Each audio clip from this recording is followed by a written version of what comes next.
Hi, we're back for a bit more Kihon Happo.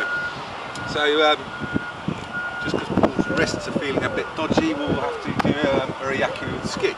So, just get out of the way, Bujinkan. Okay, so we pretty much actually covered this a little bit in the other one, which was that Paul grabs me and he's going to punch.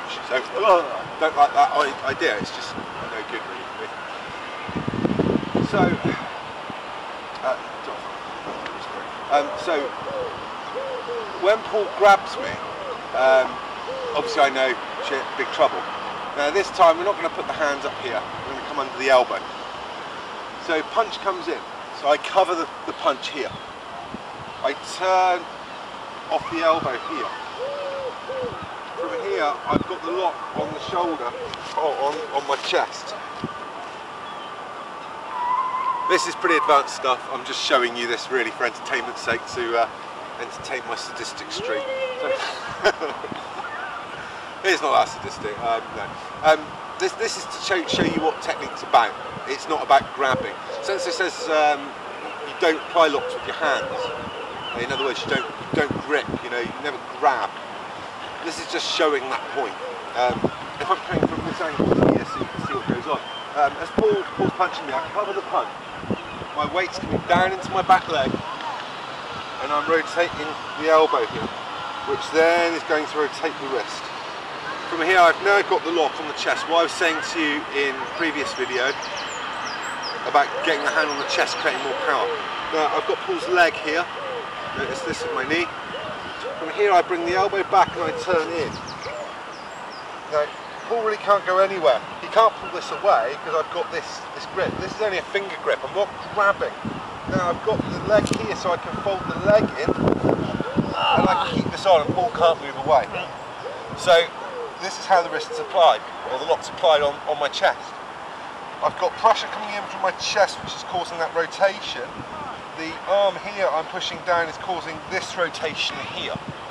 So I'm keeping it in, locked here, locked in, and then I'm just creating the rotation over and keeping it locked in tight that way off the elbow. But it's both in my chest really, I'm doing both.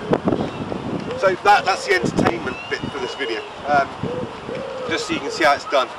If you've never done locks before, you ain't going to do it, believe me. It takes a lot of years to get this understanding.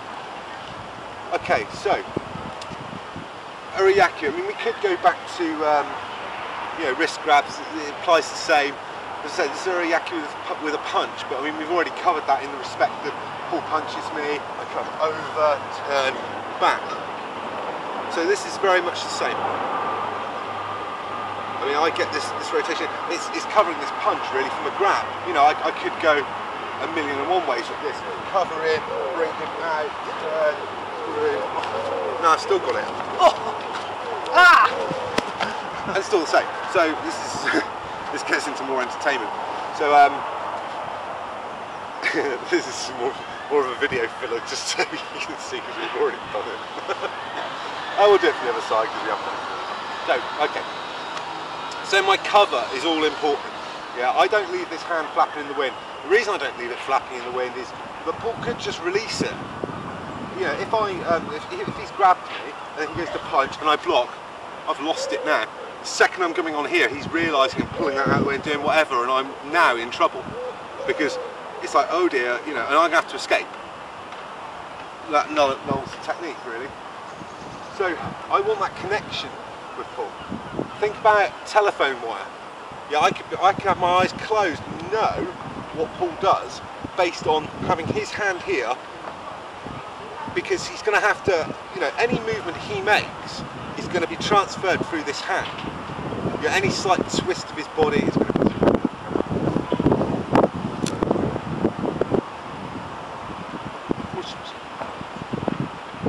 Okay, it's basically like a telephone wire. I tap into Paul's hand, so I tap into the rest of his body. Any movement from this shoulder is going to equate through this hand. Because I've got this contact, I know I don't have to see. This is why I can be aware of what's going on around in case he's got friends, because he's nicely given me the knowledge of what he's going to do. You know, a kick is going to require his weight changing from one leg to the other. You cannot physically kick a practical kick without telegraphing through this hand. It's impossible. So, okay, in this point here, now it doesn't matter which way people hit me. He can hit me, you know, hook punch. He can, you know, that's great because my elbow is going to actually kill his. Straight punch, just the same here. You know, and I've already got this, so I can then move. And he's given me the mobility. Even if he locks this wrist down nice and tight, by making that punch, he's got to bring the shoulder back. He physically cannot just chuck that arm out in any old fashion and make it worthwhile on me. Exactly. And if, for any reason, I feel, well, it's not going to be hard enough, in which case then the technique will change anyway. If there's certain constraints that make technique valid, and if it's totally outside of that parameter, I'm not going to do that technique. It's just not going to happen. So if I feel that the distance is all wrong for me to get this wrist, say you pull me right in and a hook here, this is not going to work. So I'm not going to get this wrist. So I do something else entirely. So I probably come down.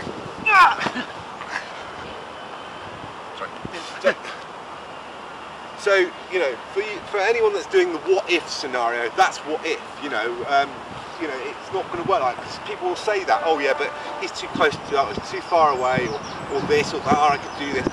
Yeah, you probably could, but then we wouldn't be doing that technique, would we? So how are you going to learn? You know, you're just going to go out hammer and tongs, get injured, hurt your friends. Probably.